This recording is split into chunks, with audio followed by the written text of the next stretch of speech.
भाग 2, हिमालय में साधना और कठिन तपस्या, सत्य की खोज।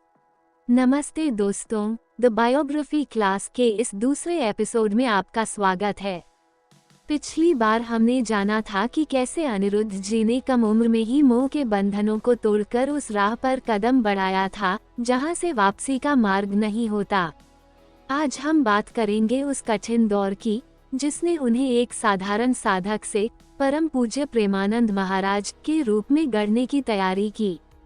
हिमालय का कठोर अनुशासन, हिमालय की बर्फीली चोटियां और घनघोर सन्नाटा, यही थी उनकी नई पाठशाला। हिमालय का वातावरण जितना सुंदर दिखता है, वहां रहना उतना ही चुनौतीपूर्ण है। हड्डियां गला देने वाली ठंड, खाने पीने का अभाव और जंगली जानवरों का भय। लेकिन इन सब के बीच अनिरुद्ध जी का मन केवल एक लक्ष्य पर केंद्रित था, परमात्मा। हिमालय में उन्होंने घंटों तक ध्यान लगाया। वहाँ की एकांतता में उन्होंने मौन का महत्व समझा। वे कहते हैं कि मौन केवल बोलने की मनाही नहीं है, बल्कि मन के विचारों को शांत करने की कला है। उन्होंने वहाँ योग और वेदांत के जटिल शास्त्रों का अध्ययन किया, लेकिन महाराज जी का मार्ग केवल किताबी ज्ञान नहीं था।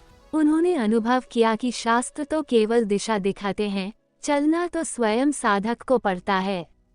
तपस्या और सिद्धियों का परीक्षण।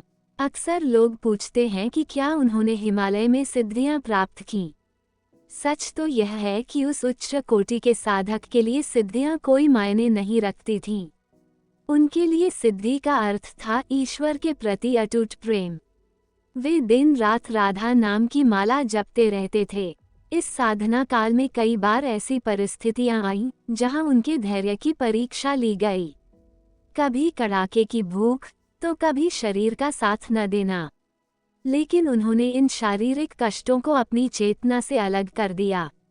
वे जान चुके थे कि शरीर एक वस्त्र की भांति है जिसे बदलना तय है, लेकिन आत्मा अमर है। उन्होंने वहां अपनी इंद्रियों पर विजय प्राप्त की। ये समय उनके व्यक्तित्व को तराशने का था, जैसे सोना आग में तपकर कुंदन बन जाता है। अहंकार का शून्यावस्था में विलय।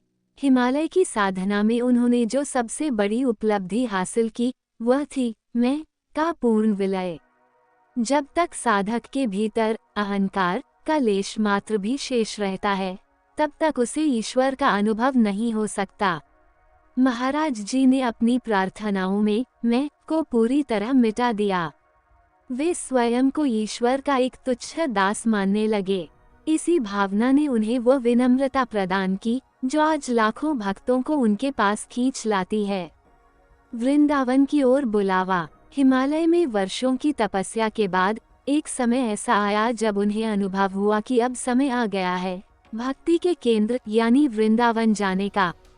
हिमालय की ठंडी हवाओं में जो शांति थी, अब उसे वे वृंदावन की गलियों में प्रेम के रूप में बांटना चाहते थे। वहां उन्होंने जो पाया था, उसे वे अब पूरी दुनिया को सौंपना चाहते थे।